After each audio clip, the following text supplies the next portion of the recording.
और चलिए अब खबरों में आगे बढ़ते हैं। मध्य प्रदेश कांग्रेस में नेताओं के छोड़ने का सिलसिला लगातार जारी है और ऐसे में ग्वालियर चंबल के कद्दावर नेता और कांग्रेस के वरिष्ठ विधायक रामनिवास रावत कल बीजेपी में शामिल हो सकते हैं। इसे लेकर सियासी सरगर्मियां काफी तेज हैं। माना यह जा रहा कि कल विजयपुर में सीएम डॉक्टर मोहन यादव की चुनावी जनसभा के दौरान रामनिवास रावत बीजेपी का दामन थाम सकते हैं और इस मामले पर बीजेपी और कांग्रेस का वार पलटवार का दौर लगातार जारी है।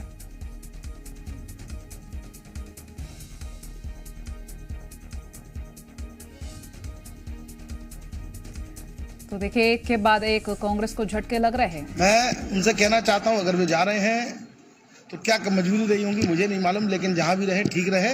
और वो अच्छे राजनेता थे। अब कुछ भी मजबूरियां हुई होंगी, क्योंकि जिस प्रकार भारतीय जनता पार्टी लोगों को डर दिखाकर, भय दिखाकर, लालच दिखाकर अपनी ओर लेने वाली है, मुझे लगता है ये लोकतंत्र की हत्या है और आगे आने वाले दिनों में इसके परिणाम ठीक नहीं रहेंगे।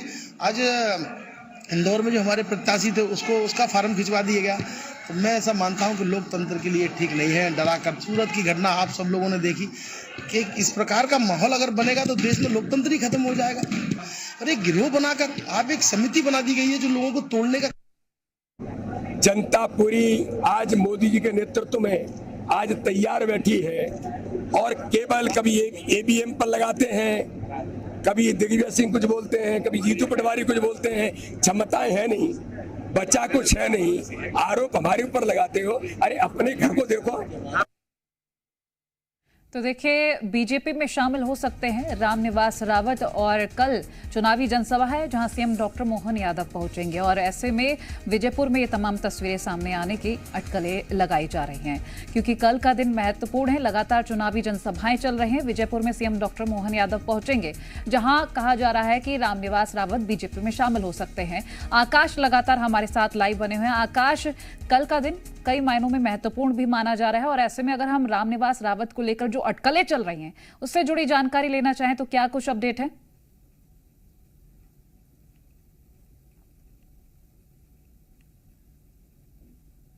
आकाश, और ऐसा अचानक से क्या हुआ कि लगातार कांग्रेस नेताओं की झड़ी लगी हुई है?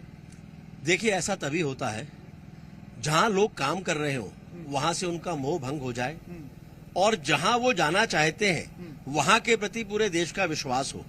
तो माननीय मोदी जी का नेतृत्व पूरे देश में इस समय स्वीकार्य है।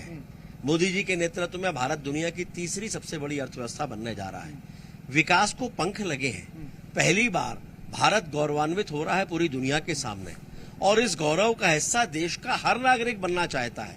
पहले केवल नागरिक के रूप में बनना चाहते थे, अब लोग माननीय मोदी जी के कारण चाहते हैं कि भारतीय जनता पार्टी के कार्यकर्ता के रूप में इस गौरव के वे सहभागी बने और इसके कारण से अगर वो भारतीय जनता पार्टी की सदस्यता ले रहे हैं तो उसमें बुराई क्या है? आखिरी सवाल है, क्या और भी विधायक, सिटिंग एमएलए या फिर अन्य नेता आएंगे? आपके संपर्क में भी कुछ लोग हैं कि नहीं? मैंने आपसे कहा कि कांग्रेस लगातार अवसर दे रही है कि लोग कांग्रेस छोड़कर जाएं और इसीलिए ऐसे लोगों की संख्या में कमी होने वाली नहीं है। कैबिनेट मंत्री राकेश सिंह से हम बातचीत कर रहे थे, उन्होंने कहा कि कांग्रेस पार्टी से जिनका मोह भंग हो रहा है वो पार्टी छोड़ रहे हैं और भारतीय जनता पार्टी के प्रति उनकी विश्वसनीयता बढ़ रही है, क्योंकि कल मुख्यमंत्री डॉक्टर मोहन यादव मुरैना पहुंच रहे हैं और बहुत अधिक संभावना है कि वहां से कांग्रेस के दिग्गज नेता, ओबीसी के बड़े चेहरा, कांग्रेस के कार्यकारी अध्यक्ष रहे और 6 बार के विधायक रामनिवास रावत भारतीय जनता पार्टी का दामन थामेंगे। ये चर्चाएं पहले से चल रही थी। बहुत शुक्रिया जानकारी हमसे साझा करने के लिए।